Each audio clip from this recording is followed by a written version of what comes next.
coup, on est parti pour la suite. Genèse, chapitre 3. Le serpent était le plus rusé de tous les animaux sauvages que la terre, que l'Éternel Dieu avait fait. Il dit à la femme, « Dieu a-t-il vraiment dit, vous ne mangerez aucun des fruits de l'arbre du jardin ?» La femme répondit au serpent, « Nous mangeons du fruit des arbres du jardin. Cependant, en ce qui concerne le fruit de l'arbre qui est au milieu du jardin, Dieu a dit, vous n'en mangerez pas, et vous n'y toucherez pas, sinon vous mourrez. » Le serpent dit alors à la femme, « Vous ne mourrez absolument pas. Mais Dieu sait que le jour où vous en mangerez, vos yeux s'ouvriront, et vous serez comme Dieu. Vous connaîtrez le bien et le mal. » La femme vit que l'arbre était porteur de fruits bons à manger, agréables à regarder, et précieux pour ouvrir l'intelligence. Elle prit de son fruit et en mangea. Elle en donna aussi à son mari qui était avec elle, et il en mangea. Leurs yeux à tous les deux s'ouvrirent, et ils prirent conscience qu'ils étaient nus.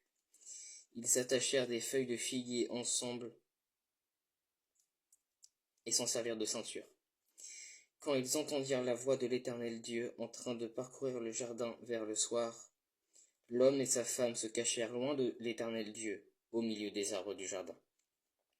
Cependant, l'Éternel Dieu appela l'homme et lui dit, « Où es-tu » Il répondit, « J'ai entendu ta voix dans le jardin, et j'ai eu peur, parce que j'étais nu. Alors je me suis caché. » L'Éternel Dieu dit, « Qui t'a révélé que tu étais nu? Est-ce que tu as mangé du fruit de l'arbre dont je t'avais interdit de manger ?» L'homme répondit, « C'est la femme que tu as mise à mes côtés qui m'a donné de ce fruit, et j'en ai mangé. » L'Éternel Dieu dit à la femme, « Pourquoi as-tu fait cela ?» La femme répondit, « Le serpent m'a trompé, et j'en ai mangé. » L'Éternel Dieu dit au serpent, « Puisque tu as fait cela, tu seras maudit parmi tout le bétail et tous les animaux sauvages. Tu marcheras sur ton ventre, et tu mangeras de la poussière tous les jours de ta vie. Je mettrai l'hostilité entre toi et la femme, entre ta descendance et sa descendance. Celle-ci t'écrasera la tête, et tu lui blesseras le talon. » Il dit à la femme, « J'augmenterai la souffrance de tes grossesses. C'est dans la douleur que tu mettras des enfants au monde. Tes désirs se porteront vers ton mari, mais lui, il dominera sur toi. » Il dit à l'homme, « Puisque tu as écouté ta femme et as mangé du fruit au sujet duquel je t'avais donné cet ordre, tu n'en mangeras pas. Le sol est maudit à cause de toi. C'est avec peine que tu tireras ta nourriture tous les jours de ta vie. Il te produira des ronces et des chardons,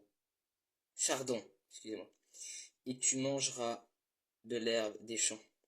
C'est à la sueur de ton visage que tu mangeras du pain, et ce jusqu'à ce que tu retournes à la terre, puisque c'est d'elle que tu as été tiré. Oui, tu es poussière, et tu retourneras à la poussière. » Adam appela sa femme Ève, car elle devait être la mère de tous les vivants. L'Éternel Dieu fit des habits en peau pour Adam et pour sa femme, et il les leur mit. L'Éternel Dieu dit, « Voilà, que l'homme est devenu comme l'un de nous pour la connaissance du bien et du mal. Maintenant, empêchons-le de tendre la main, de prendre aussi du fruit de l'arbre de vie, d'en manger et de vivre éternellement. » Ainsi, l'Éternel Dieu le chassa du jardin d'Éden pour qu'il cultive la terre d'où il a été tiré.